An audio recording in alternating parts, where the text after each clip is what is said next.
तो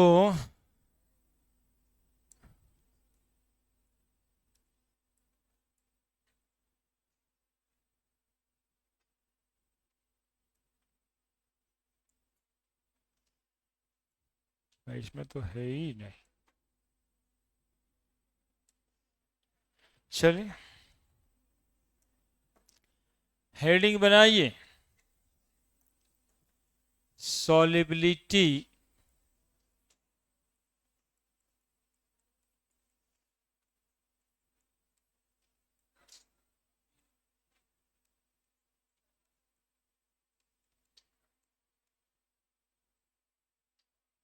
of gas in liquid.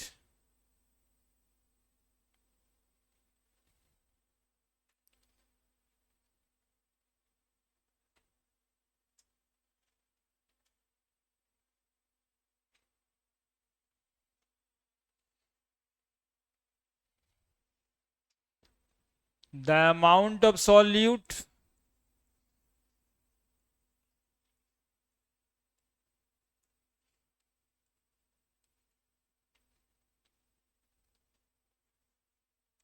Gas है तो जनरली एमएल में रहता है ना। Amount of solute of in ML present in 100 ml of solution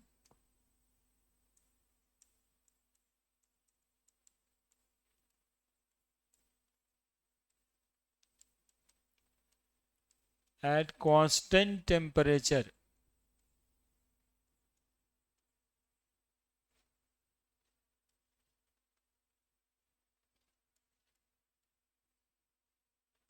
known as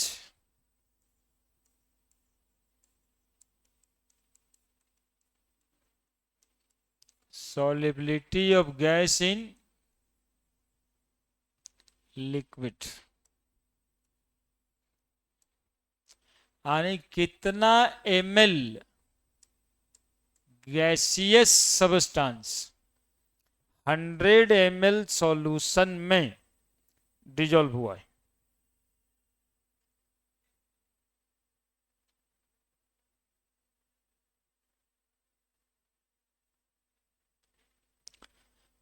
solution नहीं है यहाँ पे, ओहो चेंज कर लेंगे, गड़बड़ हो जाएगा। सॉल्वेंट है ना।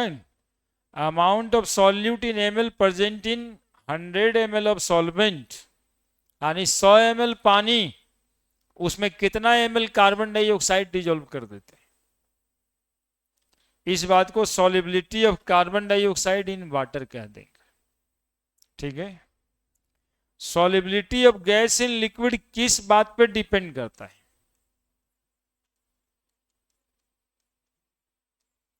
Solubility of gas in liquid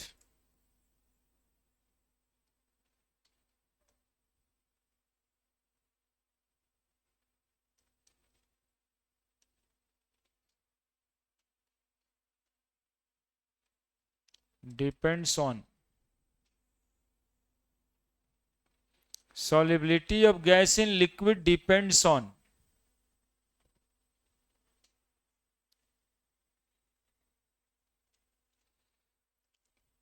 सबसे पहला बात नेचर ऑफ गैसियस मॉलिक्यूल हो जाएगा कि नहीं, कौन सा गैस आप डिजोल्व कर रहे हैं इस बात पे डिपेंड करेगा कि कितना सोल्यूबल होगा। समझ रहे हैं? कौन सा gas, that is nature of gas, यानी solubility of gas in liquid depends on पहला नेचर ऑफ गैस। हाँ क्या बोलना चाहते हैं बोलिए। अच्छा कार्बन डाइऑक्साइड के एग्जाम्पल में कैसे, मतलब लिख दें एग्जाम्पल कार्बन डाइऑक्साइड, पूरा बोलिए ना। How solubility depends on nature of gas, ये ना बोलना है तो खाली CO2 बीच में बोल रहा है।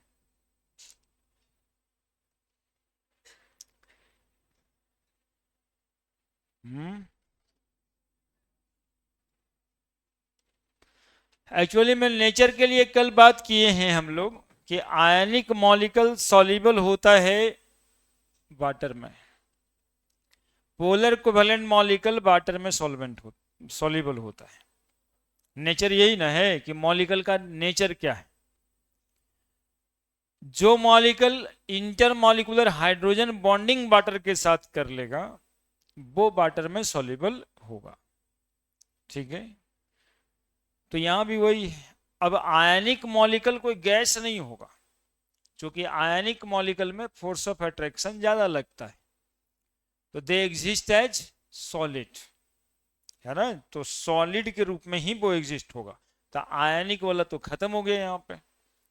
तो यहाँ पे कौन सा मॉलिक्यूल का नेचर वाला पानी में डिजोल्व होगा, तो ये बताना है कि polar covalent molecule gases soluble in water यानी कार्बन डाइऑक्साइड, जो देखा होगा कहीं, पढ़ा था, ठीक किया था। हाँ और अमोनिया मॉलिक्यूल वाटर में soluble, they form intermolecular hydrogen bonding with water. अब अमोनिया मॉलिक्यूल वाटर में ज्यादा सॉल्युबल होगा, कार्बन डाइऑक्साइड उससे कम हाइड्रोजन, उससे कम हीलियम, है ना। तो अकॉर्डिंग टू सॉल्युबिलिटी अरेंज भी कर देंगे। लेकिन नेचर हम लोग ये समझेंगे, polar covalent molecule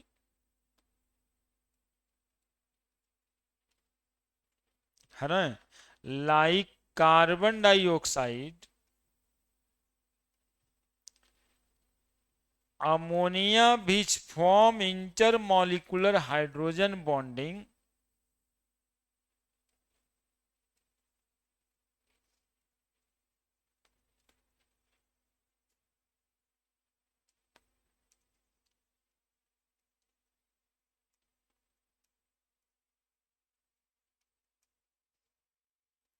soluble in water।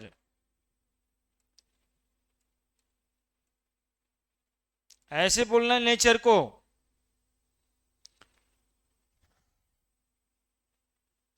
हाँ, उसके सर भी ऐसे ही समझा रहे होंगे, वो ध्यान कम दिया होगा। वो सर का नाम वो बता रहा है? तो हमने बोला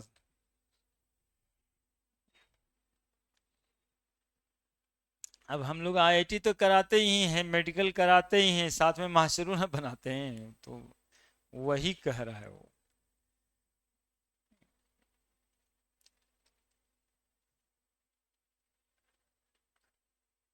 कहीं कहीं खो जाते हैं सब, यहीं पे रहिए।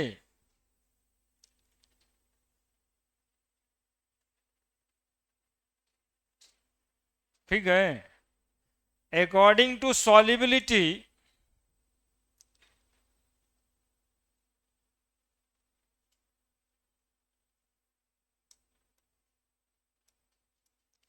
according to solubility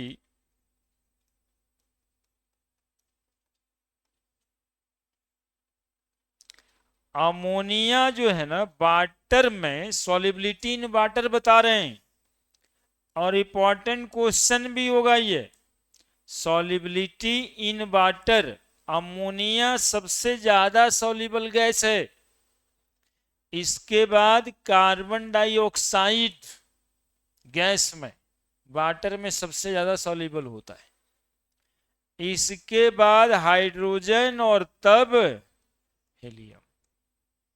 लिख देना। एक और बात इसमें जोड़ देंगे, easily liquefiable gas are more soluble in water. जो गैस इजिली लिक्विफाई हो जाता है, टेल में गैस कैसे लिक्विफाई होगा? गैस को लिक्विड बनाना है, क्या करना पड़ेगा?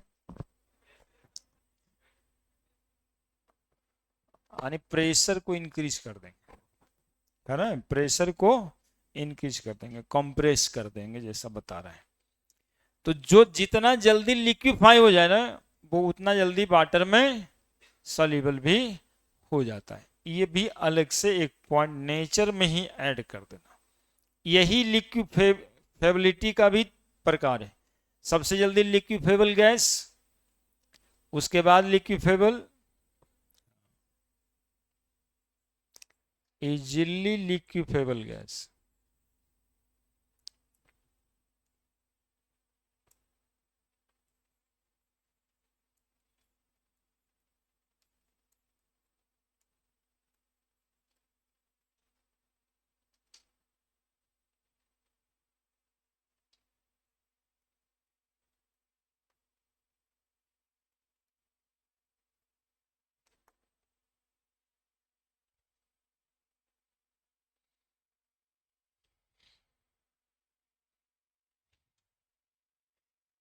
जो गैस इजिली लिक्विफाई हो जाए, जो वाटर में सॉल्युबल होता है,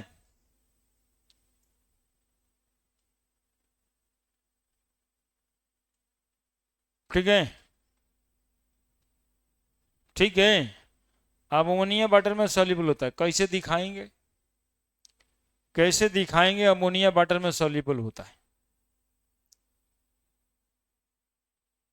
लिखा बड़े, देखो अमोनिया का स्ट्रक्चर होगा NH3 लाइक दिस, NH3, है ना। अब इसमें हम लोग इंटर मॉलिक्यूलर हाइड्रोजन बॉन्डिंग करेंगे ऐसे,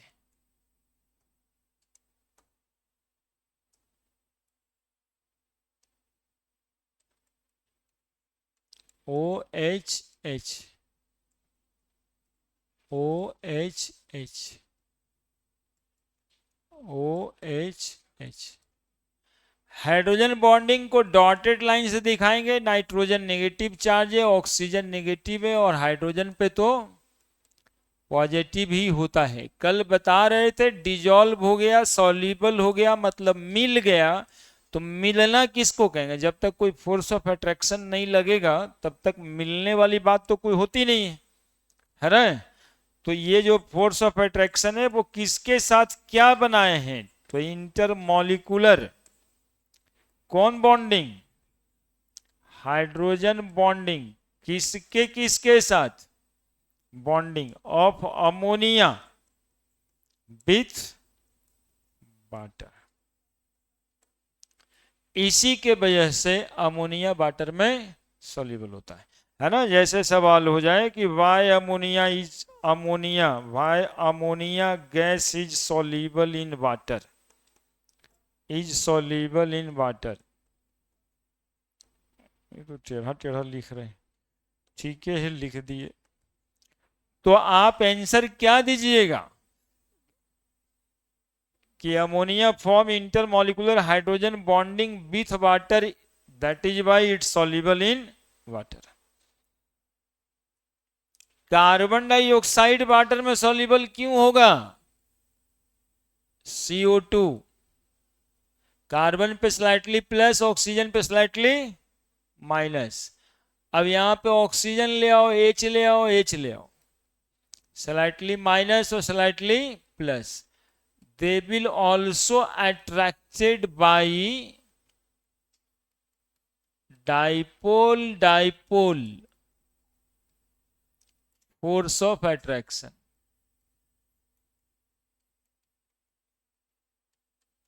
डाइपोल फोर्स ऑफ अट्रैक्शन, है ना। Carbon dioxide soluble in water, why? तो carbon dioxide form carbon dioxide form dipole force of attraction with water, that is why they soluble in water.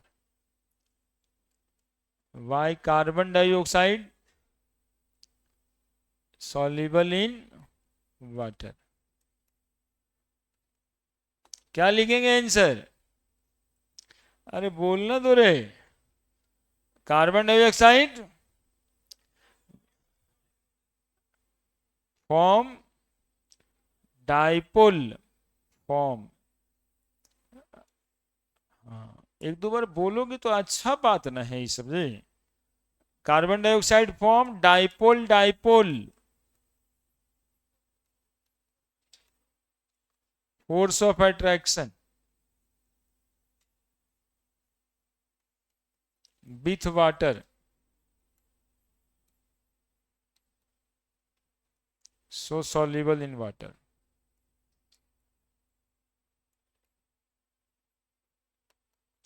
लिखो जल्दी से, nature में ये सब डिस्कस करना था।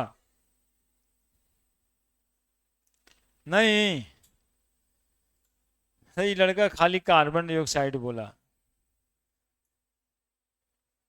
और वो सरो का नाम बताता है, वो हमारे चेला है, तो वो उसी का मतलब दोष भी दे देता है, तो हमरे वो कहने का मतलब कहीं ना कहीं से पूरा बतवा जानेगा तो ना।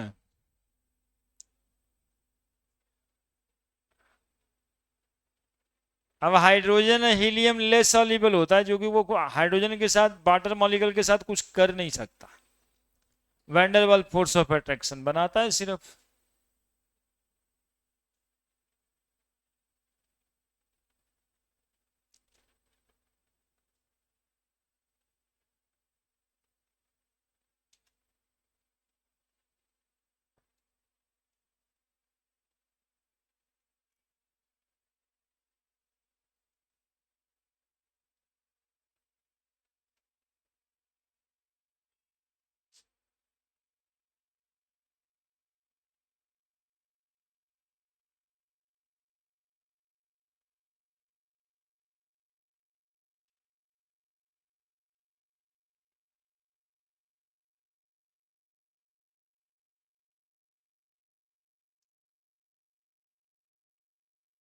फोटो बनाओ जल्दी से, और स्लाइटली नेगेटिव स्लाइटली पॉजिटिव ठीक से लिखना।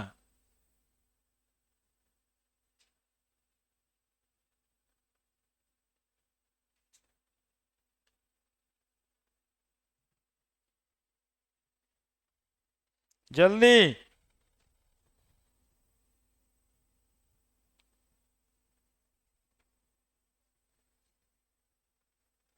ये सब रीजनिंग का क्वेश्चन होता है, भाई भाई करता रहता है, बिहार बोर्ड टाइप, जैसे सीबीएसई बोर्ड में भी आ सकता है। यही जवाब होगा उस क्वेश्चन का भी, कि ammonia is most liquefiable gas, discuss. तो अमोनिया वाटर के साथ में इंटरमॉलिक्यूलर हाइड्रोजन बॉन्डिंग कर लेता है। तो सुनते हैं, बहुत मन से पढ़ते रहता है तुम ऑनलाइन, नहीं? हम्म।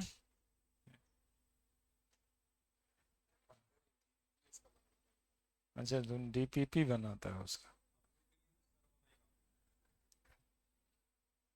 इसका एक्चुअली में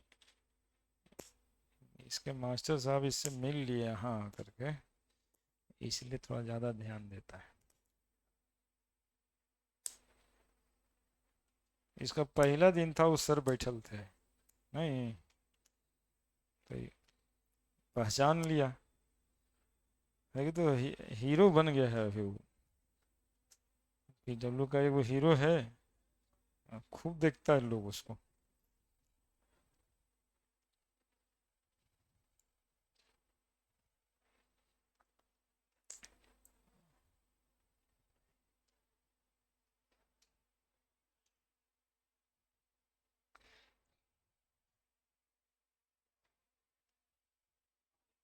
लिख दिए? बड़े नहीं हुआ।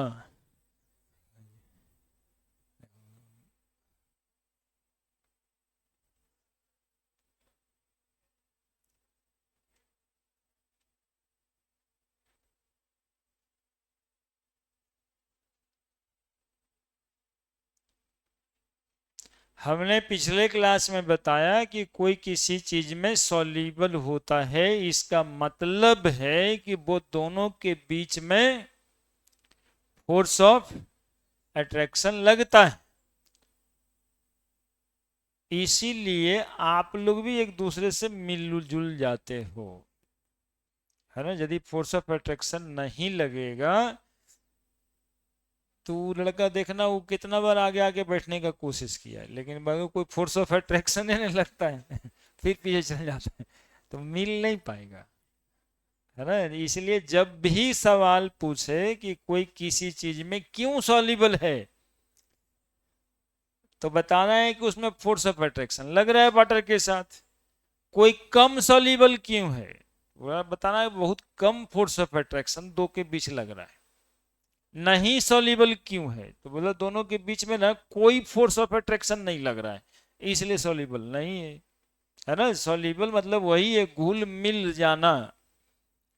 तो पहला डिस्कस कर दिए हम नेचर, और दूसरा डिस्कस करेंगे टेम्परेचर।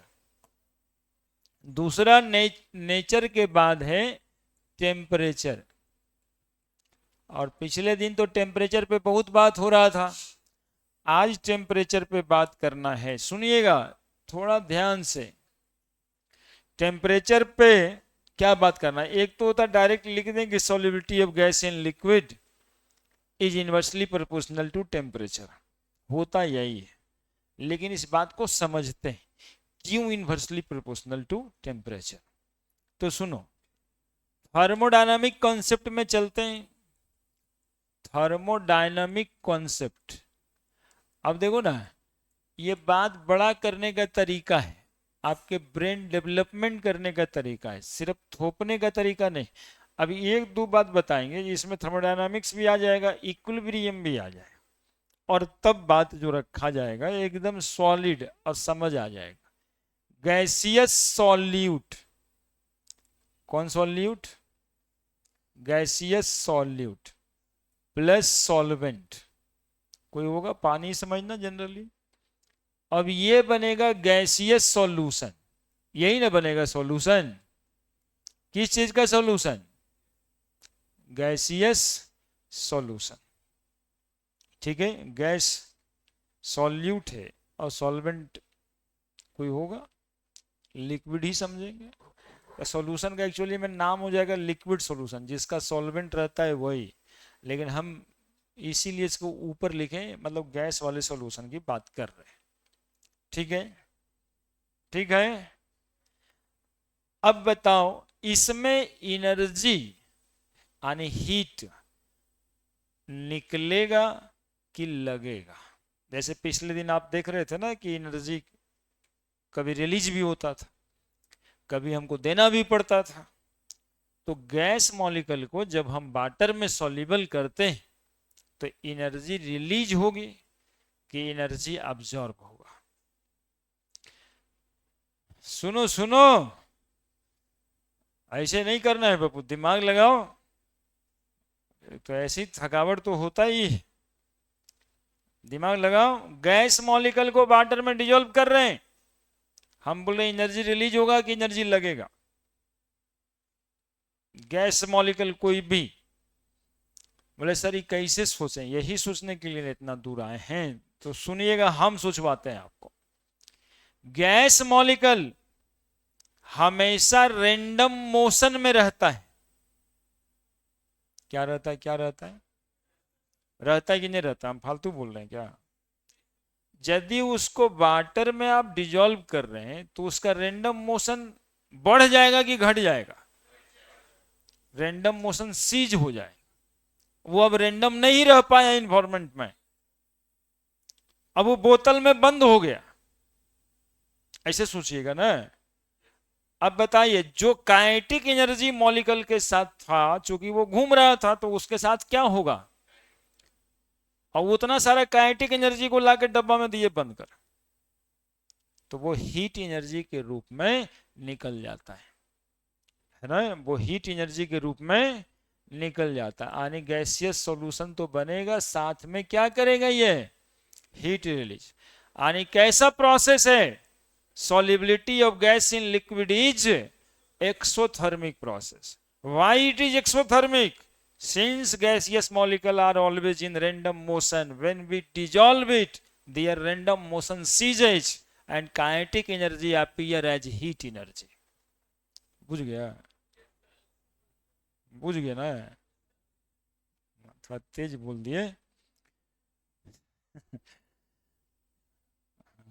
5 साल पहले था। अब ऐसे जब गैस मॉलिक्यूल को पानी में डिजोल्व करेंगे तो जो घूमता हुआ मॉलिक्यूल है, उड़ता हुआ मॉलिक्यूल है, वो घूमना क्या करेगा, कम कर देगा। अरे गैसियो मॉलिक्यूल जो है ना, बाथरूम जाके घूमते ही रहेगा, लेकिन उतना तो नहीं घूमेगा ना।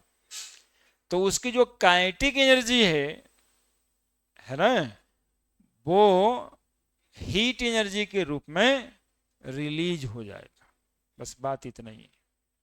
तो गैस कोई भी रहे, यदि उसको सॉल्युबल कर रहे हैं आप वाटर में, तो उसमें से हीट एनर्जी निकलेगा हमेशा। यानी solubility of gas in liquid is exothermic in nature. अरे बहुत मजा आने वाला है। सोचो ना, दिमाग को बस वैसे ही सोचो जैसे बोलते हैं हम, तब लगेगा कि हाँ सर ठीक ही तो कह रहे हैं। और ठीक कह रहे हैं, बस ब्रेन डेवलप करते जाएगा, चीजों को समझने भी आ जाएगा, है ना। यही सिर्फ नहीं समझ में आएगा, बाकी चीजों को समझने भी आ जाएगा। Solubility of gas in liquid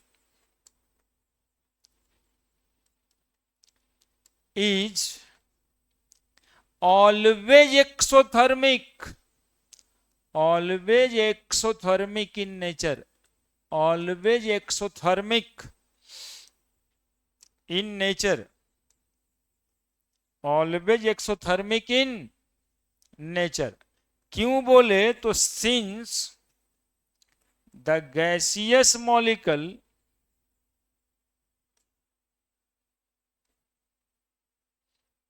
are in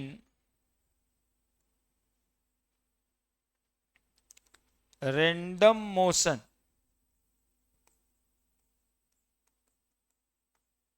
gaseous molecule are in random motion, their kinetic energy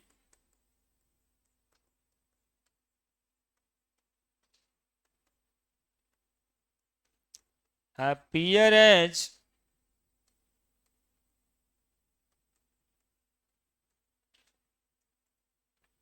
their kinetic energy appear as heat energy, their kinetic energy appear as heat energy when it undergoing dissolution.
तो solubility of gas in liquid is always कैसा phenomenon हो गया, exothermic, that is thermodynamic concept. क्यों exothermic, ये भी बता दिया कि गैस मॉलिक्यूल मोशन में रहता है, और जब उसको डिजोल्व करते हैं तो उसका काइनेटिक एनर्जी किस एनर्जी में कन्वर्ट हो जाता है, और वही हीट एनर्जी आपको मिल रहा है।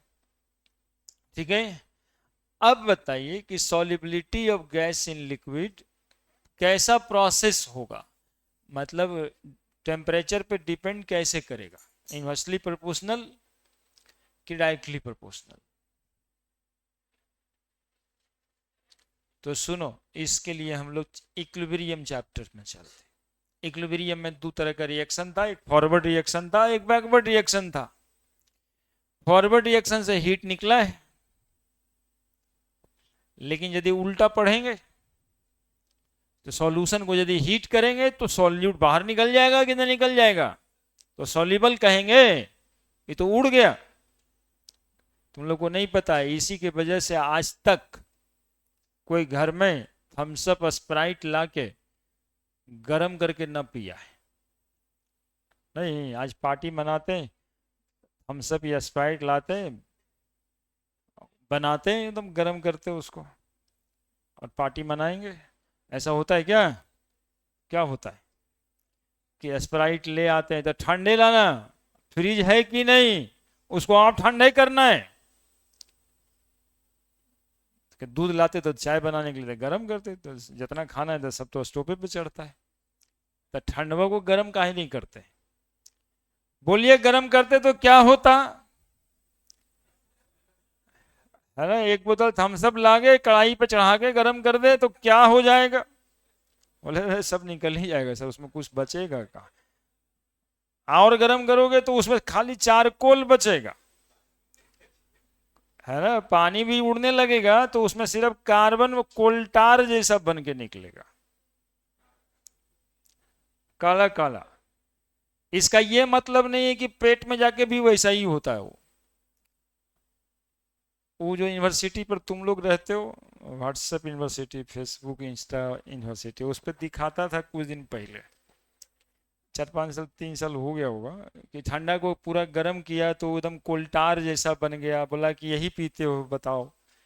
अरे तो बॉडी में डाइजेशन सिस्टम ना है, उसको हीट किए तो नेचर से खत्म हो ही हो गया, तो कोक ही बच जाएगा, इसलिए तो नाम कोक। तो पेट में जाके वैसा नहीं होना है, वो तो डाइजेशन में जाता है, लेकिन उसको गर्म करेंगे तो होगा वही, बनेगा कोल्टार ही। जितना डिजॉल्व गैस था सब निकल गया, मेरे कहने का मतलब ये है। तो टेम्परेचर बढ़ाएंगे तो सॉलिबिलिटी घट जाएगी। ठंडा उसको इसलिए करते हैं कि जो भी गैस उसमें डिजॉल्व है बोतल में, वो पूरा पानी में मिला रहे। गर्म हो जाएगा तो सब ऊपर आ जाएगा और ढक्कन खोलते सारा गायब हो जाएगा। ठीक है, इसलिए उसको ठंडा करके रखते हैं। तो बस वही वाला एग्जाम्पल है, वही वही पढ़ रहे हैं, gas in liquid, solubility of gas in liquid, solubility of gas in liquid,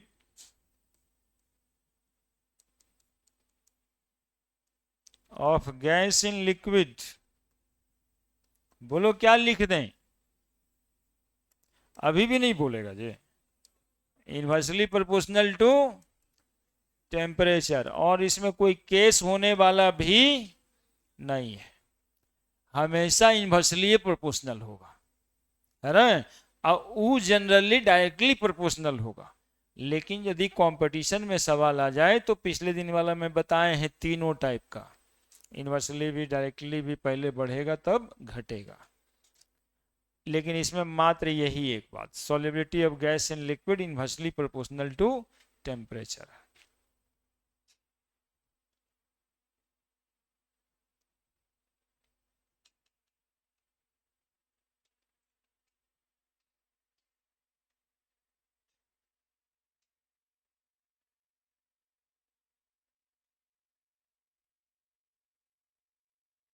clear है? सॉलिबिलिटी और टेम्परेचर के बीच ग्राफ खींच दिया जाएगा, कैसा ग्राफ बन जाएगा बच्चा?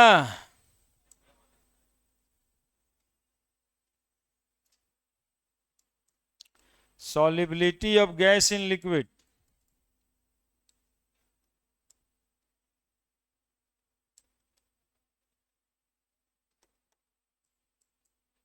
इधर टेम्परेचर, इनवर्सली प्रोपोर्शनल।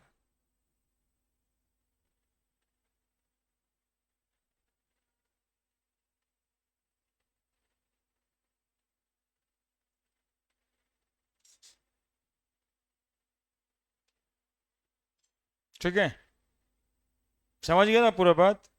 खाली एक लाइन लिख के भी काम चला सकते थे, लेकिन आप लोग बोले ना सब आप ही पे छोड़ दिए सर, इसलिए हमको ये सब बात का ध्यान रखना पड़ता है।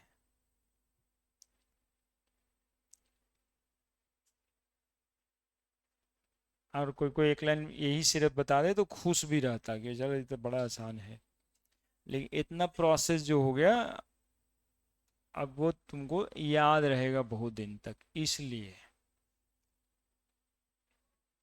ठीक है, अब टेम्परेचर के बाद pressure, solubility of gas in liquid also depends on pressure,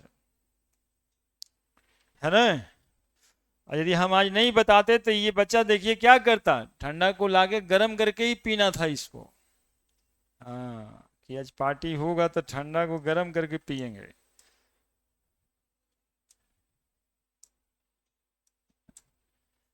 तीसरा है pressure.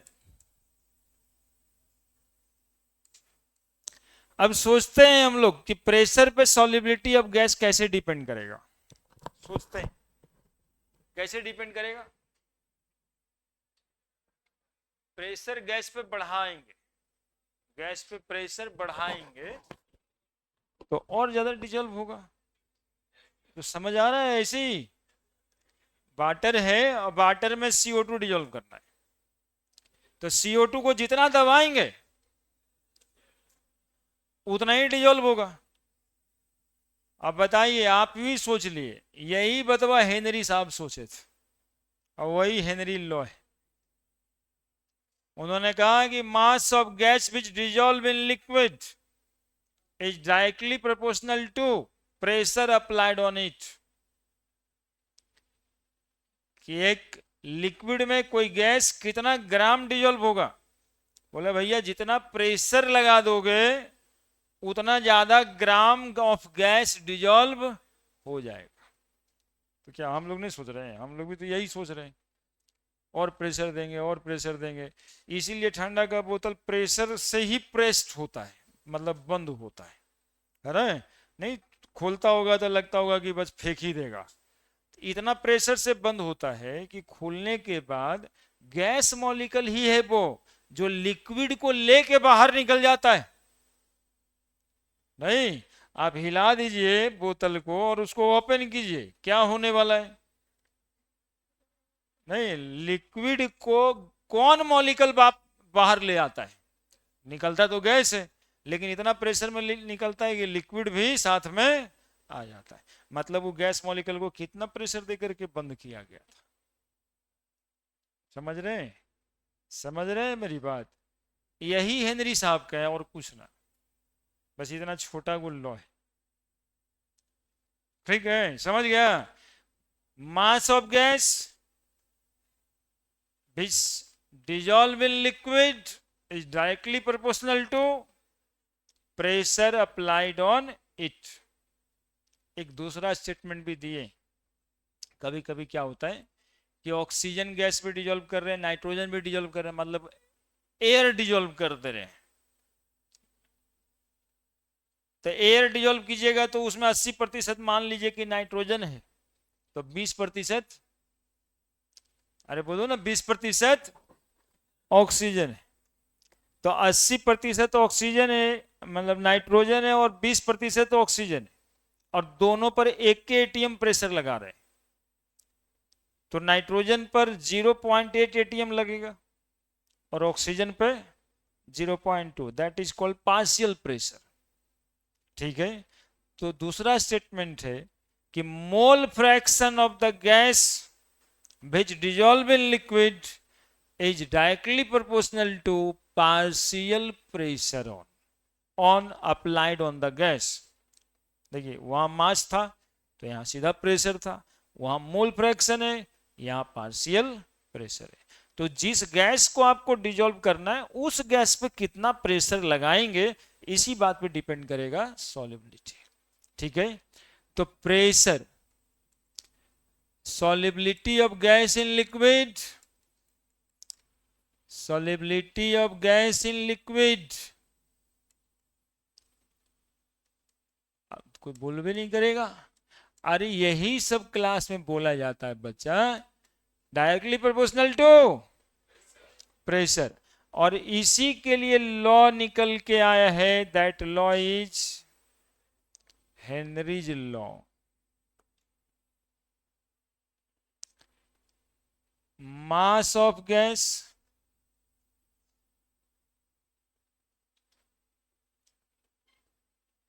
which dissolve in liquid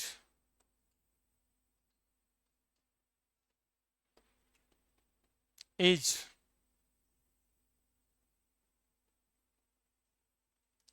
directly proportional to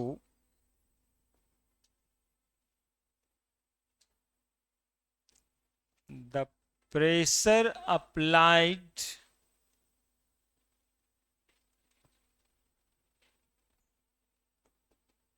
on the gas. Mass of gas which dissolve in liquid is directly proportional to pressure applied on the gas. On it भी लिख सकते थे at constant temperature. First statement है mass of gas directly proportional to pressure applied on it, M directly proportional to P. सीधा mathematical भाषा है ये Henry साहब का। Mass of gas directly proportional to P. अब बताओ P directly proportional to M भी लिख सकते हो? नहीं, क्या?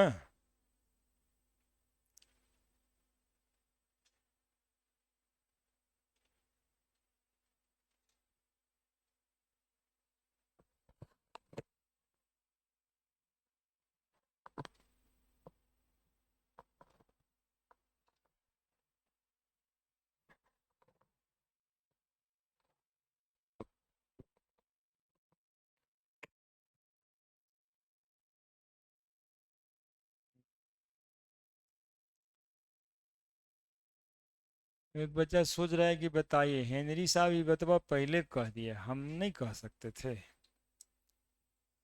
इसमें कौन बड़ा बात? बड़ा बात देखो यहाँ पे मैथमेटिकल कैलकुलेशन करना पड़ेगा। हेनरी साहब की जरूरत यहाँ पे। कह तो सकते हैं कि mass of gas directly proportional to pressure applied on it. अब बोलेंगे भैया कितना प्रेशर लगाएं तो कितना मास डिजोल्व होगा, कैलकुलेशन की बात हो गई। तो बराबर करने के लिए हेनरी साहब एक कांस्टेंट लाए जिस कांस्टेंट का नाम है के H, Henry law constant into P. ठीक है, के एच इंटू पी। और पी बराबर लिखें तब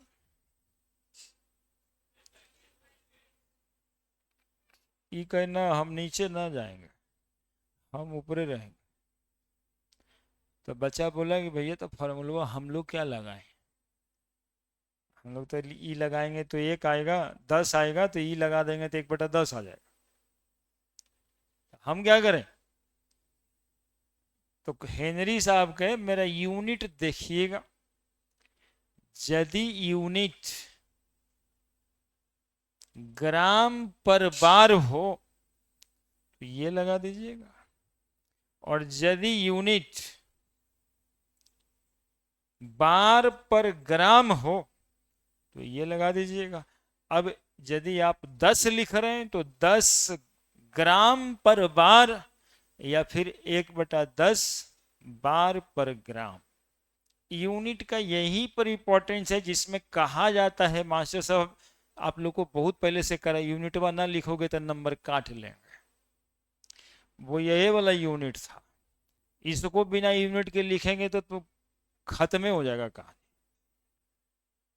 है ना? समझ रहे हैं क्या बात बोल रहे हैं हम? By viewing the unit of Henry law constant we apply the formula। Henry law constant का क्या वैल्यू दिया हुआ है उसी हिसाब से फॉर्मूला इस्तेमाल करेंगे। यदि वो ग्राम पर बार में होगा तो हम मास बाई पी यानी एम बराबर के एच इंटू पी लगाएंगे, और जब के एच मतलब बार पर ग्राम होगा तब क्या लगाएंगे? पी बराबर के एच इंटू एम। हालांकि आपके एनसीईआरटी में और जो आपको आता है ज्यादातर यही आता है, लेकिन ये दोनों एस्पेक्ट लेके चलना है ना? 1/kh नहीं होना है। ठीक है, लिखा है where kh is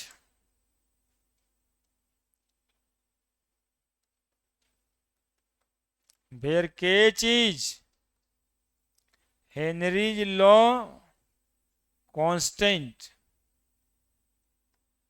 where KH is Henry law constant, KH is a specific in nature, मतलब KH is a specific in nature, मतलब अरे गाधा हवा सब कुछ को नहीं बोलता, कौन दुनिया में खोया है। केच is constant at constant temperature,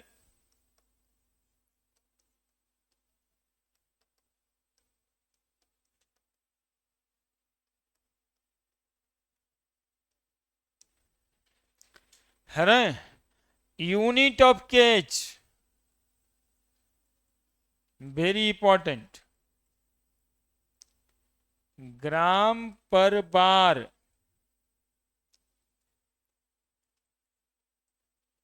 unit of केच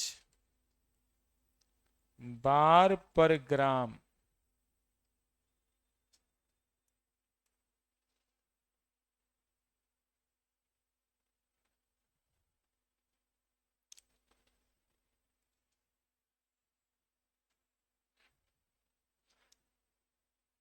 तुम लोग का एक बहुत इनोसेंट क्वेश्चन होता है, सर हमको यूनिट ऑफ केज पूछते का तो हम क्या टिक लगाएंगे चार को में से।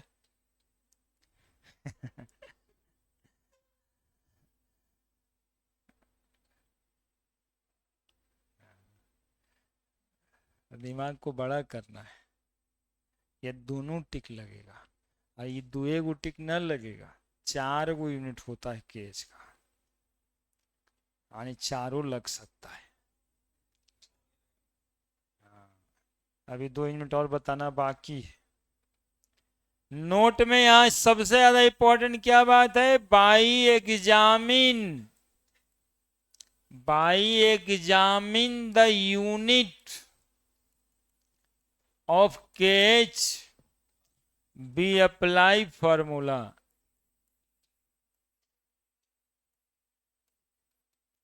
है ना। ये जो है ना, एगो फॉर्मूला ऐसा पढ़े होंगे, V directly proportional to I, Ohm's law, I directly proportional to V. अब भी बराबर आर आई लिखते थे और आई बराबर लिखना होता था तो 1/r इंटू भी लिखते थे। बोले ऐसे हम नहीं होंगे, हम रहेंगे सीधे, नहीं।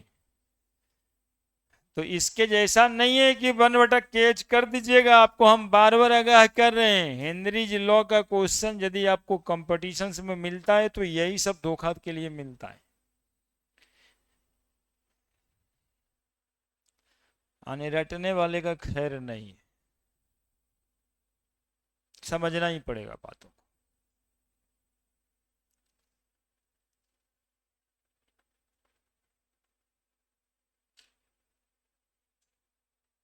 kh is constant eight, kh is specific in nature का मतलब तुम लोग बताया नहीं अभी तक जी। स्पेसिफिक का मतलब अलग अलग सबस्टांस का, अलग अलग गैसियस मॉलिक्यूल का अलग अलग केच की वैल्यू, स्पेसिफिक उसी को कहते हैं। कोई एक वैल्यू नहीं है जो कि केच बराबर इतना लिखा जाएगा। ऑक्सीजन का केच का वैल्यू अलग, नाइट्रोजन का केच का वैल्यू अलग, कार्बन डाइऑक्साइड की केच की वैल्यू अलग। बात मेरा समझ रहे हैं। इसीलिए हेनरी साहब की जरूरत थी। Mass of gas directly proportional to pressure तो आप भी कह सकते थे, ठीक है, लेकिन ये केच कहां से निकलता, ऑक्सीजन का कितना, नाइट्रोजन का कितना, कार्बन डाइऑक्साइड का कितना। इसीलिए हेनरी लॉ है। पहला स्टेटमेंट दिए, स्पेसिफिक का मतलब समझ गया, different gases has different value of KH, different gases has different value of केच।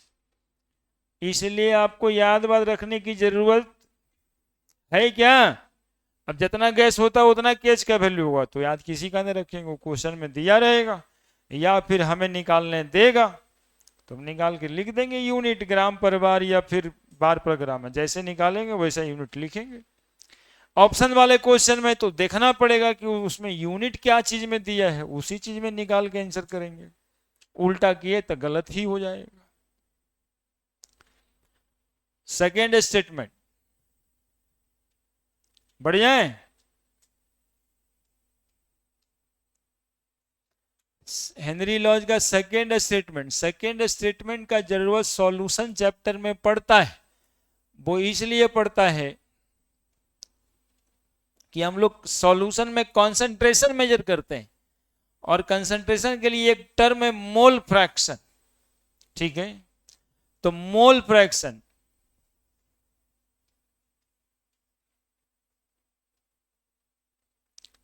Of the gas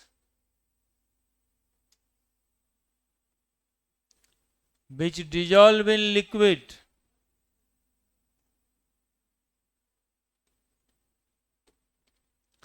is directly proportional to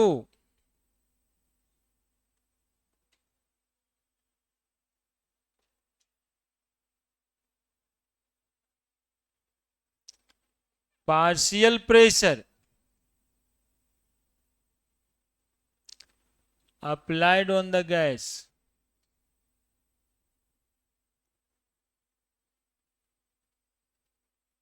at constant temperature।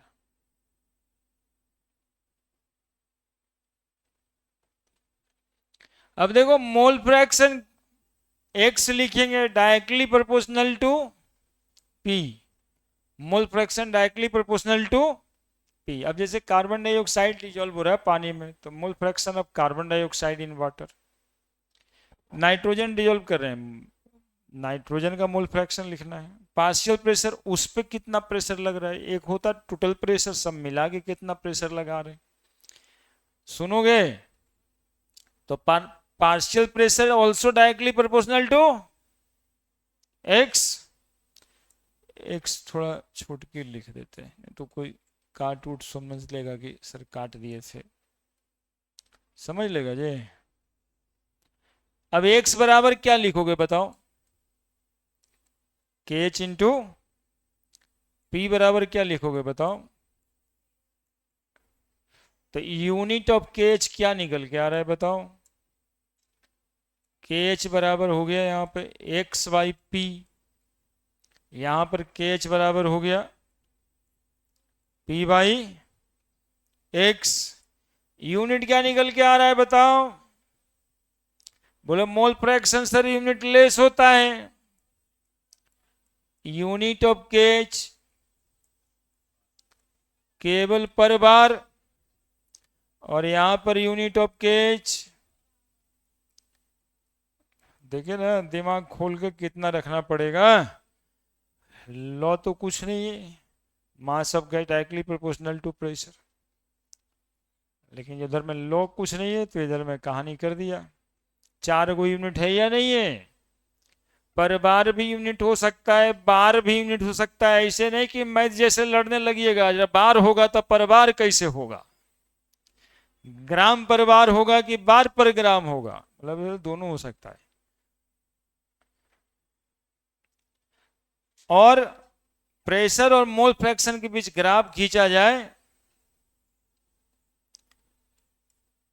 Pressure और मोल फ्रैक्शन के बीच ग्राफ खींचा जाए तो स्ट्रेट लाइन आना है, डायरेक्टली प्रोपोर्शनल का ग्राफ है।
केएच का कितना यूनिट हुआ सब मिला के?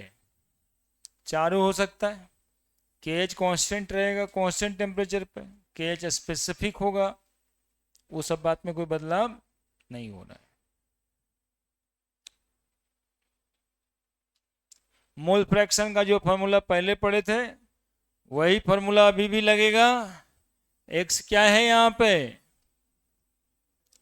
Mole fraction. और पी क्या है?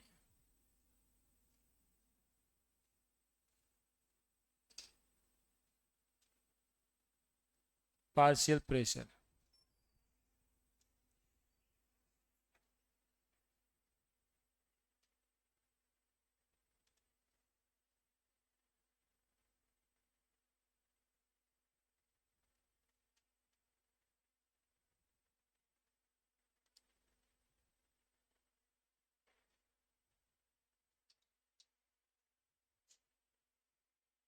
ठीक है, बढ़े बढ़े। नाउ टॉपिक खत्म। तीन ही बात पे डिपेंड कर रहा था, solubility of gas in liquid. कौन से तीन बात पे? नेचर, टेम्परेचर और pressure. Now application of Henry law constant, application of Henry's law.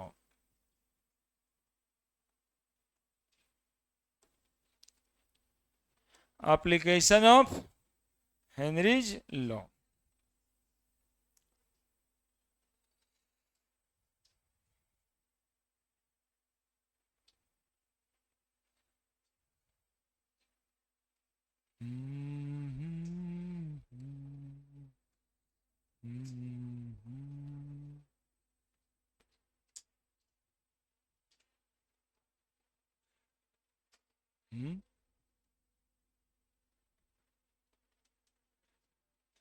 कुछ है ही नहीं, खत्म।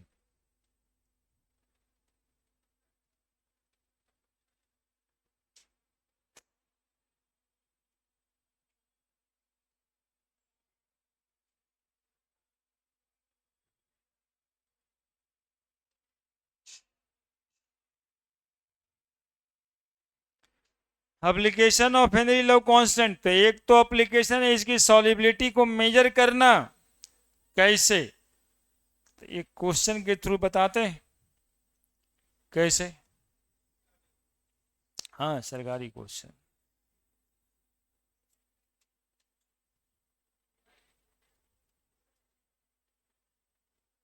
करना क्या है, बस दो ही काम तो करना है। क्या? कौन दो काम?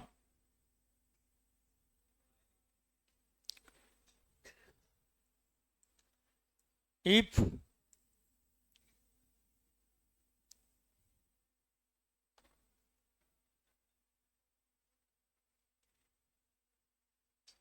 अच्छे से इस लॉ को समझने के लिए एक न्यूमेरिकल क्वेश्चन की जरूरत है ना जी। If nitrogen gas is bubbled, रुको ऐसे नहीं। Application of Henry law constant, पहला एप्लीकेशन ही लिख देना है। Calculation of amount of solute, amount of gaseous solute in the solution।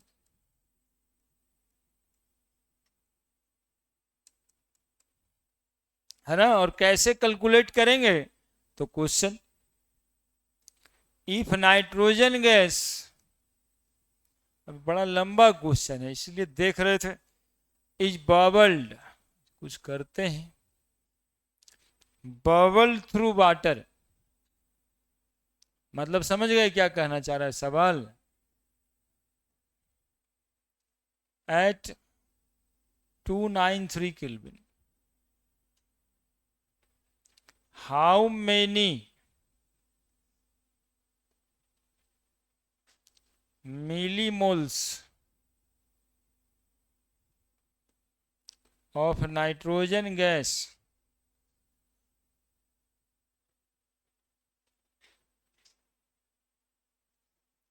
would dissolve in 1 liter of water. Assume that nitrogen exert a partial pressure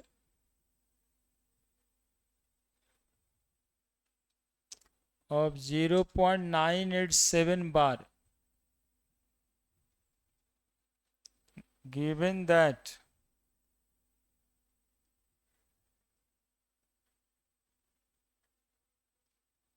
Henry's law constant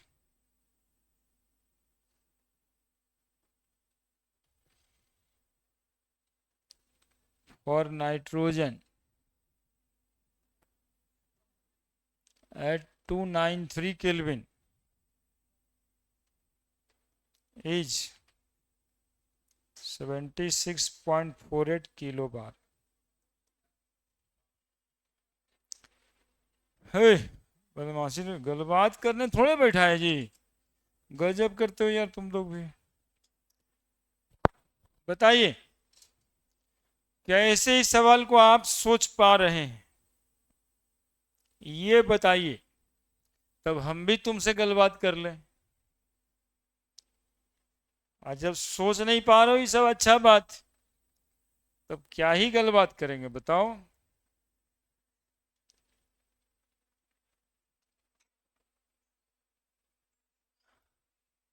हम लोग तो अच्छा ही बात ना गलबात करें।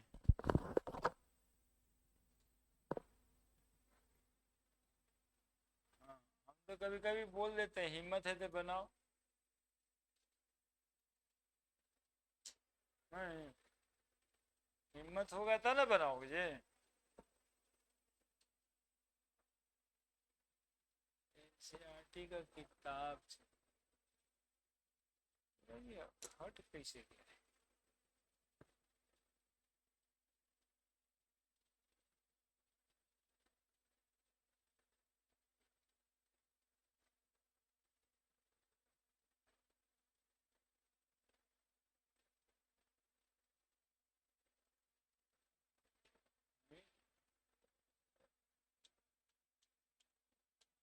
इस क्वेश्चन का जवाब जो है सौरभ बताएगा भाई।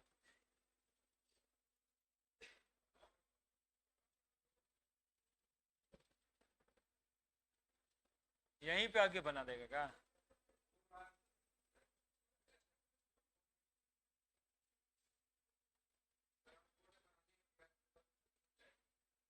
हम्म?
बना दिया क्या?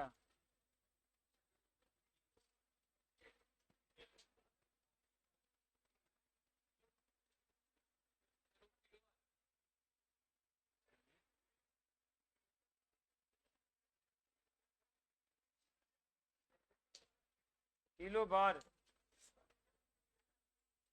बार है 0.987, बाद में किलो बार है यहाँ।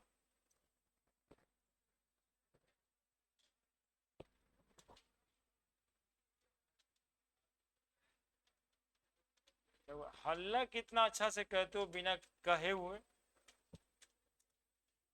हल्ला करने के लिए बोलना पड़ता है हम लोग को, कि ऐसे बोलते कि अरे हल्ला करो अब।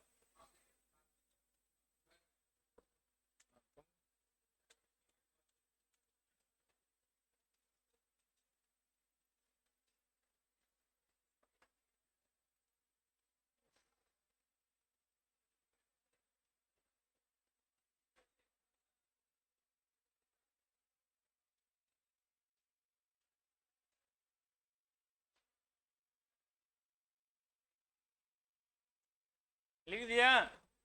अरे बहुत बताना है अभी हमको। तुम लोग से संभव है?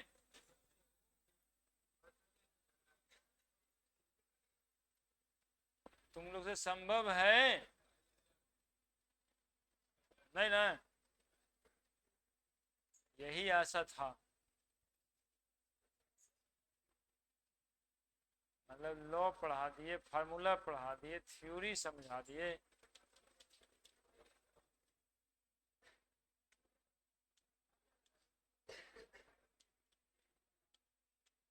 न्यूमेरिकल बनाने के लिए बुलाएंगे तो आओगे नहीं।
कुछ नहीं।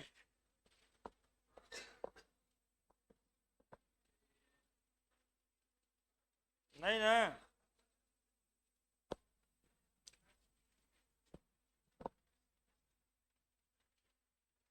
मोले निकालते, मिली मोले निकालते तो भागे गुना करते, कुछ कुछ तो करते।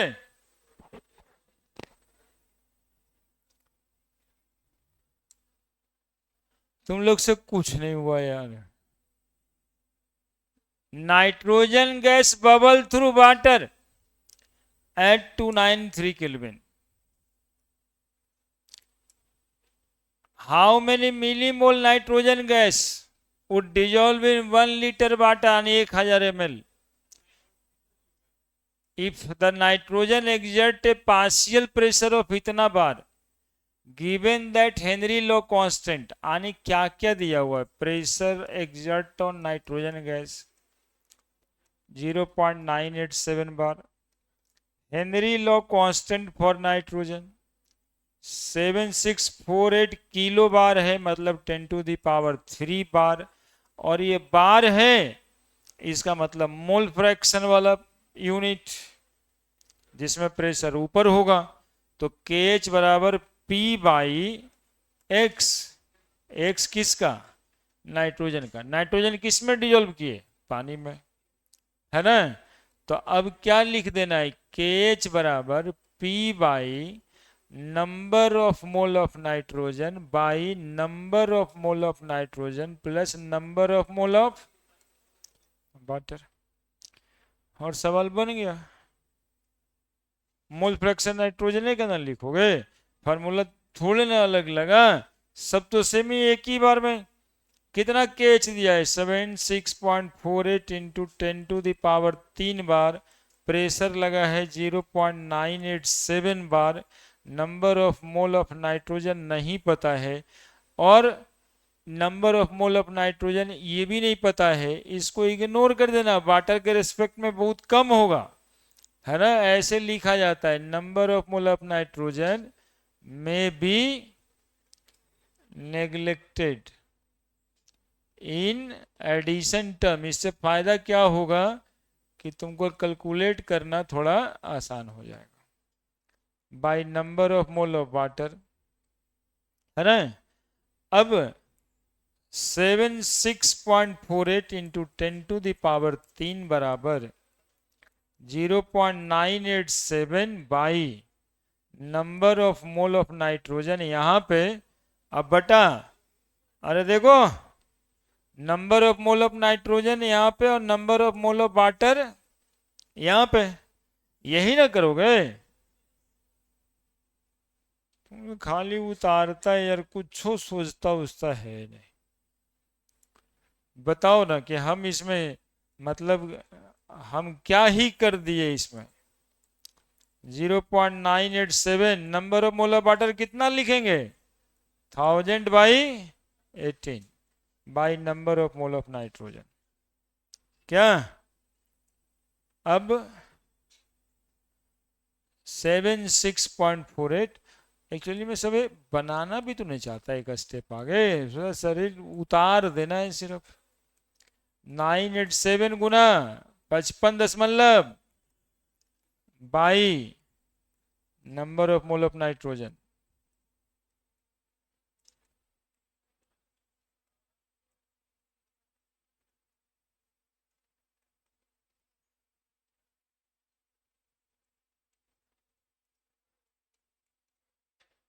अभी तो तुम ही करोगे, हम क्या करेंगे। ऐसे कोई करता है, पेज खत्म। बच्चा सबका ये सब हथियार होता है जी, कलम कॉपी, तुम लोग वही खत्म कर देते हो। क्या करेगा। कितना आंसर आया था जी, 0.716 मिलीमोल। वो तो ला दिया आंसर की नहीं, कोई कॉपी अरेंज कर रहे हो तुम।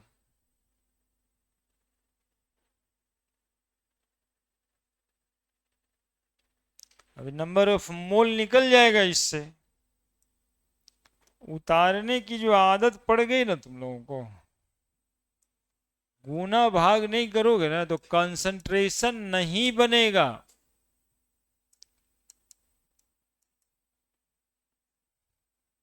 तो number of mole of nitrogen बराबर 54.8278, 8 कर दो यहीं पे, बाई 76.48 इंटू 10⁻³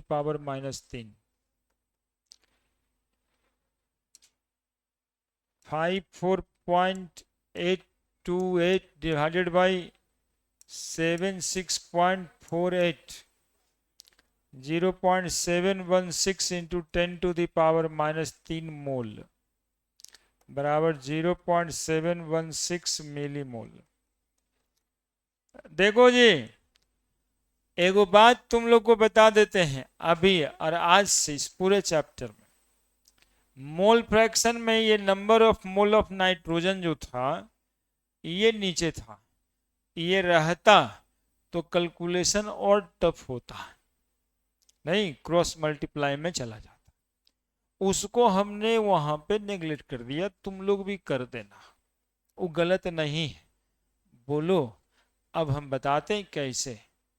एक्चुअली में ये यदि रहता तो number of mole of nitrogen water के साथ जुड़ता, तो किसके साथ जुड़ता, 55.55 के साथ जुड़ते।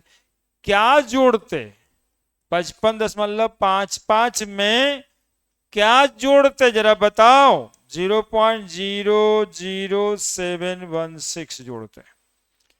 फर्क पड़ गया जी, इतना तो छोड़ के आए भागा देने में, फर्क पड़ा कुछ।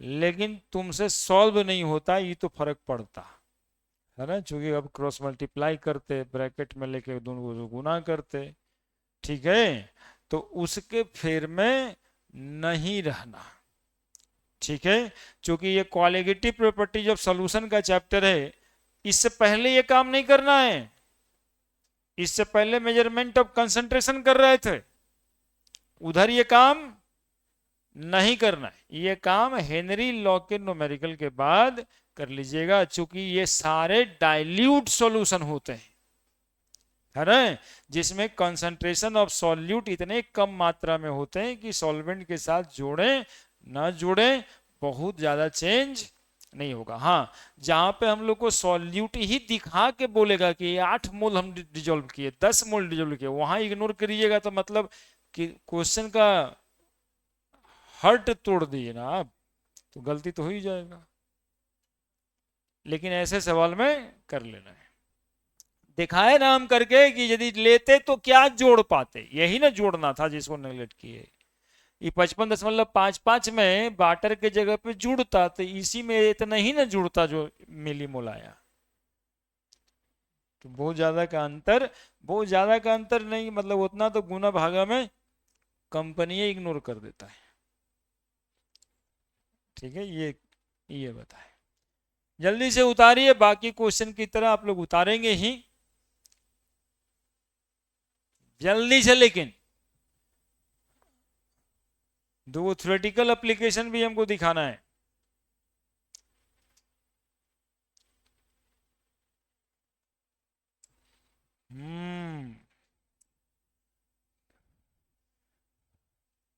उतार लिया, अभी भरे हैं ये,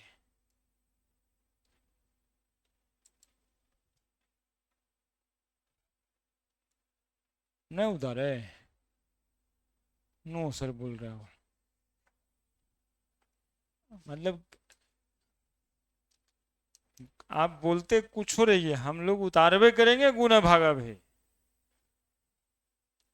अभी बच्चा सब करता है वो उतना लिख के छोड़ देता है कि भैया जाके घरे में गुना भागा कर ले, लेकिन नहीं,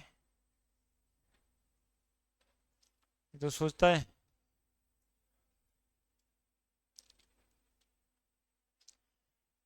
ये आज किताब दिखा दी है 2-3 दिन में, यही किताब था तुमको जिसको पढ़ रहे थे आप, और ये आपका सॉल्यूट सॉल्वेंट सॉल्यूशन था, ये कंसंट्रेशन मेजरमेंट करने के लिए पार्ट मिलियन था, मोल फ्रैक्शन था, पढ़ लिए ना जी, ये सब न्यूमेरिकल क्वेश्चन था, एक एक करके सब बना लिए हैं, ये इंटेक्स था, जो संडे को नहीं आए हैं वो नहीं जानिएगा कि सर बताए कि नहीं बताए, तो अभी हम बता देते हैं कि ये सब बना दिए हैं एक एक करके, ये सब,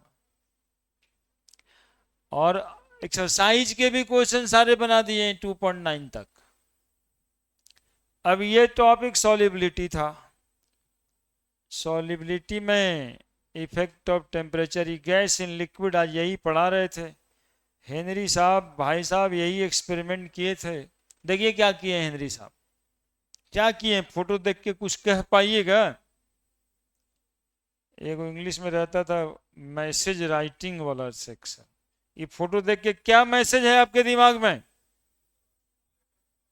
हाँ, ये फोटो में ये सॉल्यूट के पार्टिकल दिखाई दे रहे हैं, उसमें एक ठो W1 बेट रखा था,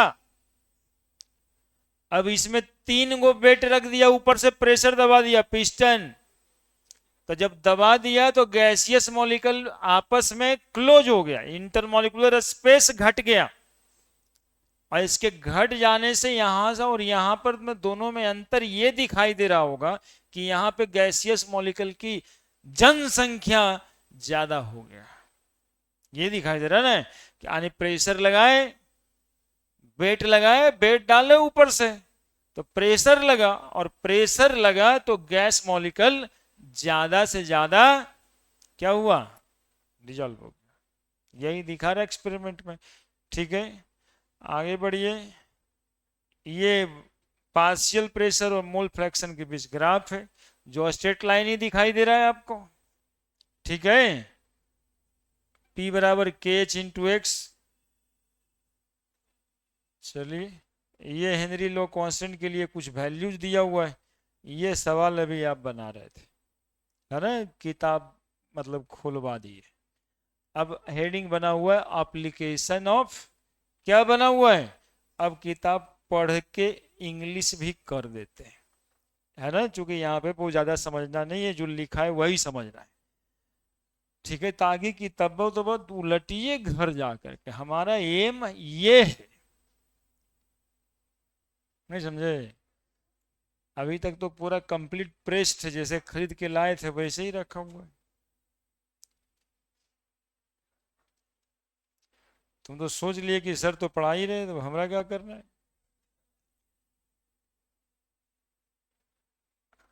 एप्लीकेशन नंबर 2, देखिए हम समझा देते हैं और क्या लिखा कहाँ लिखा है वो बता देते हैं। एप्लीकेशन नंबर 2, एक न्यूमेरिकल बताया था, न्यूमेरिकल और बताएंगे, पहले एप्लीकेशन खत्म कर दें। एप्लीकेशन पहला था ना जी, calculation of amount of gas, तो अभी number of mole of nitrogen निकाले ना आप, कि कितना नाइट्रोजन मोल में या मिली मोल में डिजोल्व हो सकता है, इतना प्रेशर था। दूसरा एप्लीकेशन है increase the solubility of carbon dioxide in soft drink and soda water, the bottle is sealed under high pressure। बताइए, तो पहले से इससे तो हो ही क्या रहे हैं हम, नहीं ये पढ़ लिए कि सोडा वाटर या सॉफ्ट ड्रिंक में कार्बन डाइऑक्साइड को हाई प्रेशर से सील किया जाता है टू इंक्रीज द सॉल्युबिलिटी, है ना। यही सी बात पे कह रहे थे कि कभी ठंडा ला करके गर्म करके पिए हैं क्या, तो बोले नहीं, ठंडा को ठंडे करके पिए।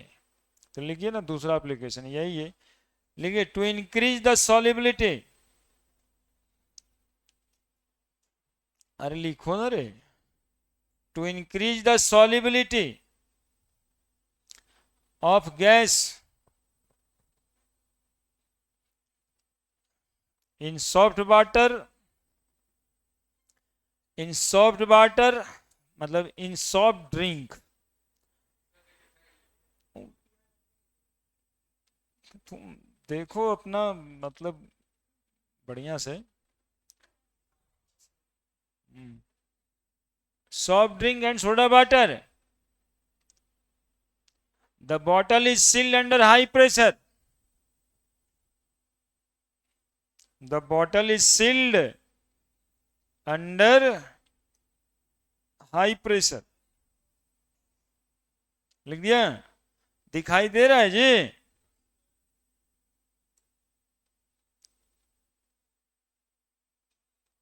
लिख दिया,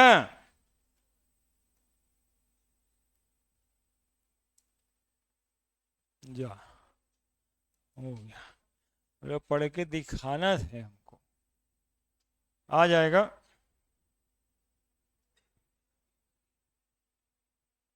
कहाँ चल गया,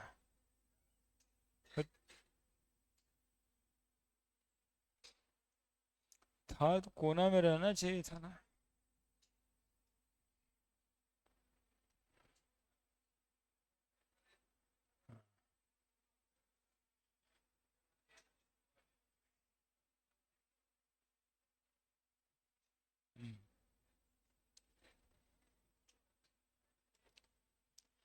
अब देखिए आप, हमसे सुन लीजिए पहले, डाइवर समझते हैं, डाइवर, ड्राइवर ना लिखल है, डाइवर, डाइव गोताखोर को बोलते हैं, हाँ, वो डाइवर से ड्राइवर न पढ़ना है। एक्चुअली में गोताखोर के बारे में बताएं, लिखा है must cope with high concentration of dissolved gas while breathing air at high pressure under water। मतलब यहां से यहां तक का मतलब, हाँ, ड्राइवर को क्या हो जाता है, क्या होता है ड्राइवर को, देखो बहुत बात लिखा है, कहता है कि जैसे जैसे हम पानी के नीचे जाते हैं ना, तो प्रेशर बढ़ता है, और गोताखोर तो अंदर जाता ही है, और पानी के अंदर गैसियस प्रेशर क्या है, बढ़ा हुआ है।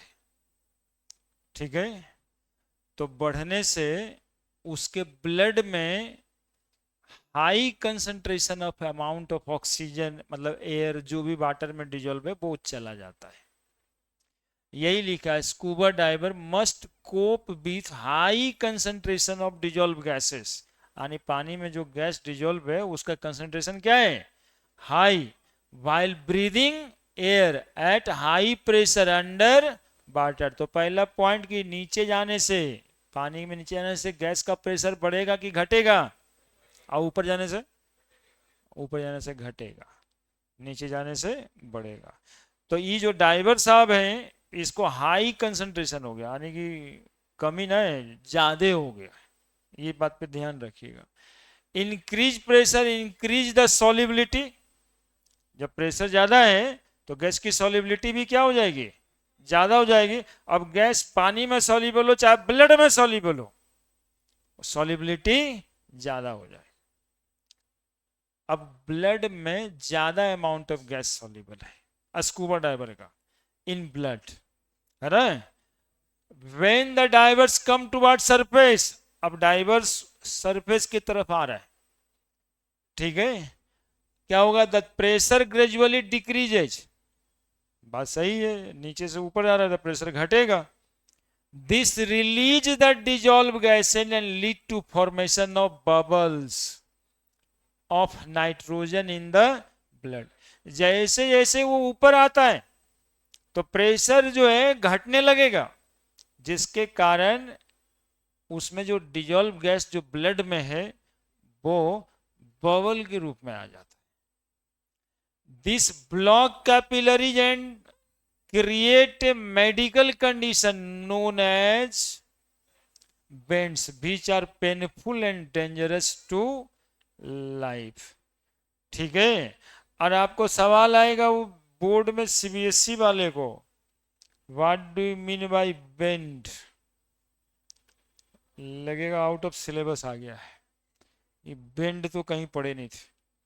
हम एक्चुअली में वही चाह रहे थे कि जो बोर्ड एग्जामिनी है ना सीबीएसई बोर्ड वाले, उनको दिखा दें कि ये सब बातें आपको अपने से पढ़ना रहता है। एप्लीकेशन है, वो कह रहा है जब गोताखोर पानी के अंदर जाता है तो उसके ब्लड में ज्यादा डिजॉल्व गैस हो जाता है एटमॉस्फेयर के कंपैरिजन में। अब वो जैसे ही ऊपर आता है तो वो जो डिजॉल्व गैस, ज्यादा डिजॉल्व गैस है, वो रिलीज भी होगा, और रिलीज करते समय हो सकता है कि उसके ब्लड में बबल्स का फॉर्मेशन हो जाए। अब ब्लड के अंदर बबल्स के फॉर्मेशन को हम बेंड कहते हैं, जो एक पेनफुल और डेंजरस टू लाइफ भी हो सकता है ना। That is a third application of Henry law. लिखो ना थर्ड, थर्ड कौन सा बात इसमें इंपॉर्टेंट लिखना है, पूरा थोड़े लिखना है, स्कूबा डाइवर्स जरूर लिखना है। लिखिए, scuba divers, scuba divers when come toward surface, लिखिए ना जो हम लिखाते हैं, when come toward surface, scuba divers when come towards surface, the dissolved gases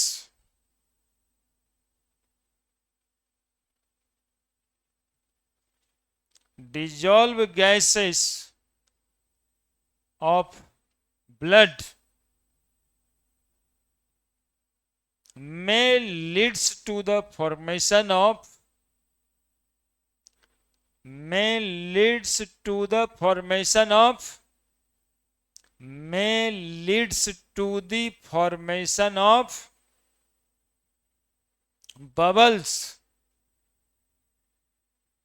may leads to the formation of bubbles of nitrogen.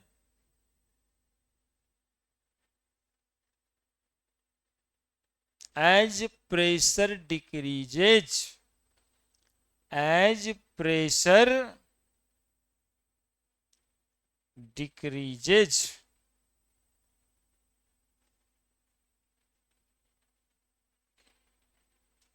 as pressure decreases, comma दीजिए,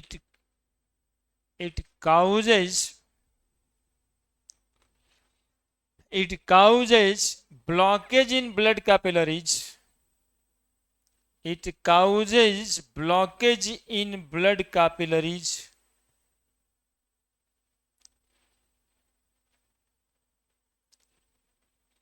And create blood capillaries and create a medical condition known as bends. Known as bends. Known as, कहाँ रहता है देखे, known as bend. BND bend. इस medical condition का नाम ही bends है ना, मुड़ने वाला बेंड नहीं बताया जा रहा है। सुनो तुमको एक बार और समझा देते हैं। ये टॉपिक कह रहा है हेनरी लॉ का एप्लीकेशन है भाई, वैसे झोला पार्टी ऐसा नहीं करो, एक और एप्लीकेशन है। अब देखो पहले उसको समझाने तो अब वो सोच रहा है किसको समझाने लगे सर आप लेकिन हमको सेटिस्फेक्शन होना चाहिए ना कि हम समझा पाए हैं। देखिए स्कूबा डाइवर्स मतलब है, वो डाइवर्स गोताखोर को कहते हैं। जैसे जैसे पानी के अंदर जाएंगे ना तो प्रेशर बढ़ेगा, अब प्रेशर बढ़ेगा तो जो अमाउंट ऑफ एयर ब्लड में डिजॉल्व है वो भी अमाउंट बढ़ जाएगा। अब गोताखोर ऊपर आ रहा है, जो नीचे गया है ऊपर आएगा कि नहीं आएगा? जब ऊपर आएगा तो प्रेशर घटेगा, तो जो डिजॉल्व गैस था वो अचानक से क्या होगा, निकलेगा। तो वही ब्लड से निकलते के समय में ना बबल्स बन जाता है, और वो बबल्स जो ब्लड में बनता है तो ब्लड कैपिलरीज में बनता है। अब ब्लड कैपिलरीज में बबल्स बन जाएगा तो गांठ हो जाएगा ना, और वो दर्द करेगा। हो सकता है ज्यादा बन जाए तो डेंजरस टू लाइफ भी हो सकता है। उसी गांठ को बेंड्स कहते हैं। ठीक है, इतना ही बात बताए थे क्या? एक और एप्लीकेशन है। अब देखिए आप लोग तो सिंपल देख रहे हैं, यही बेंड ना हो इसके लिए गोताखोर एगो सिलेंडर लेके जाते हुए देख रहे थे आप। हाँ, जलपरी तो बहुत देखे हैं आप जलपरी ही तो ढूंढते रहते हैं तो सिलेंडर देखते होंगे पीठ पे लोड होता है, यही बेंड्स नहीं हो इसके लिए। तो देखिए क्या लिखा, to avoid bend as well as toxic effect of high concentration of nitrogen in the blood the tank use by a scuba diver. अब ये पूछेगा तो तुमको याद नहीं रहेगा, तो पीसिंग से पढ़ लो, स्कूल में पढ़ लो या ऑनलाइन पढ़ लो, होना क्या है पूछो नहीं, नंबरवा तो इसी से आता है। Scuba divers are filled with air diluted with helium. ये ऑब्जेक्टिव क्वेश्चन है मेडिकल वाला, कि जो वो स्कूबा डाइवर सिलेंडर लेके जाता है उसमें गैस जो होता है उसमें कई परसेंट ये, कई परसेंट ये, कई, ऑप्शन ए बी सी बना सकता है ना। लेकिन पहला बार जब नीट का परीक्षा देने जा रहा है बच्चा, तो उस दिन जब परीक्षा दिन होता है उस दिन सोच के आता है अबरी याद करके आएंगे, अबरी थोड़े ना फिर वही मिलेगा, है ना। इसलिए एक एक लाइन, और जो 710 में 720 में 720 लगेगा वो कहेगा एनसीईआरटी पढ़ना होगा, एकदम से एक एक अक्षर पढ़ना होगा। वो अक्षरवा यही है, यही सब है। ठीक है, ये सब को छोड़ना नहीं रहता है।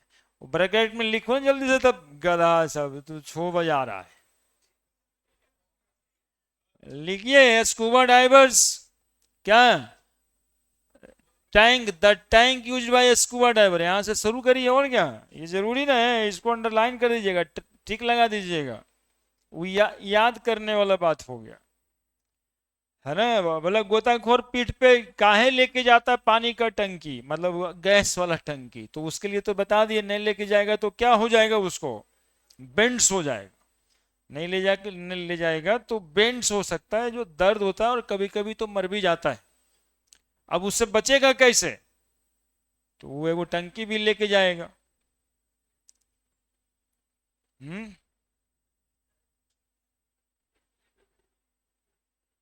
उस गैस सिलेंडर में भरा हुआ क्या रहेगा, 11.7% हीलियम, 56.2% नाइट्रोजन, और 32.1% ऑक्सीजन।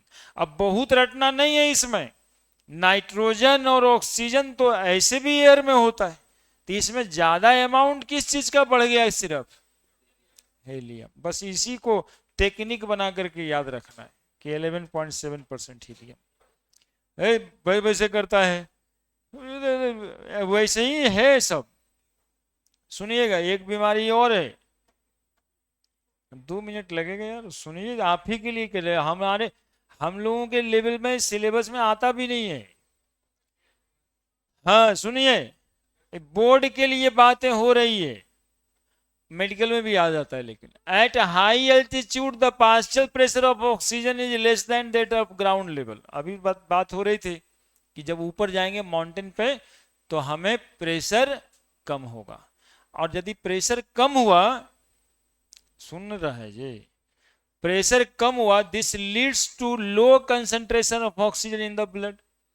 अब पानी के अंदर नीचे गए तो हाई कंसंट्रेशन हो गया, अब माउंटेन पे जा रहे हैं, मतलब कहना ही चाहते हैं धरती पे रहो, ज्यादा उड़ो भी मत और ज्यादा डूबो भी मत, ठीक है। अब देखिए, this lead to low concentration of oxygen in the blood and tissue of people living at high altitude. Climber, low blood oxygen causes climber to become weak, unable to think clearly, symptom of condition known as anoxia। एक बीमारी और निकल के आया। ये point कहना चाहता है कि जो लोग हाई एल्टीट्यूड पे रहते हैं, माउंटेन पे रहते हैं, वो लगातार लेस अमाउंट ऑफ ऑक्सीजन में जीते हैं, उनके ब्लड में ऑक्सीजन की लगातार कमी होती है, in comparison to the person living on the sea level. हमारे कंपेरिजन में जो माउंटेन पे रहता है उसके ब्लड में ऑक्सीजन का अमाउंट कम होता है। अब ये सेल को यदि ऑक्सीजन कम होगा तो उसका रिस्पिरेटरी रेट भी कम होगा, उसका जो ग्लूकोज को पचाने का टाइमिंग है वो भी क्या होगा, कम होगा। इसलिए वो आदमी जो माउंटेन पे रहता है, देखो क्या लिखा है, बिकम बी, कमजोर होगा, अनेबल टू थिंक, सोच विचार में भी अनेबल होगा, क्लियरली नहीं सोचेगा। और इस सिम्टम को हम क्या कहते हैं, एनोक्सिया। तो एनोक्सिया किसको कहते हैं, low concentration of oxygen in blood leads to a condition known as anoxia. क्या होता है इस बीमारी से, इस बीमारी से होता है person weak, unable to think. लिखिए लिखिए, पर्सन लिविंग एट, देखिए 2 मिनट में लिखा देंगे ना, person living at high altitude, person living at high altitude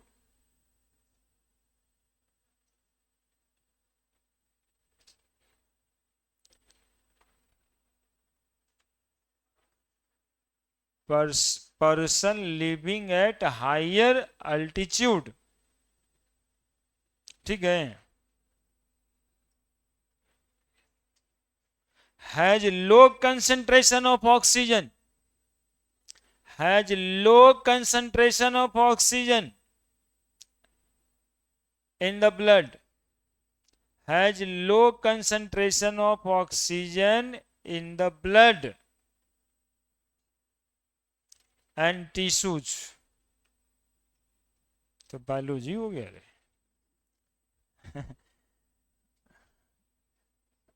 has low concentration of oxygen in blood and tissue, which leads to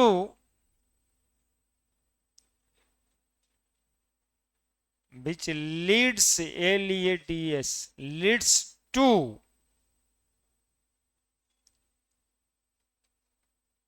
पहला muscular weakness, कमजोरी, muscles में ताकत नहीं होगा, मस्कुलर वीकनेस। एंड दूसरा unable to think clearly, unable to think clearly. And this symptom known as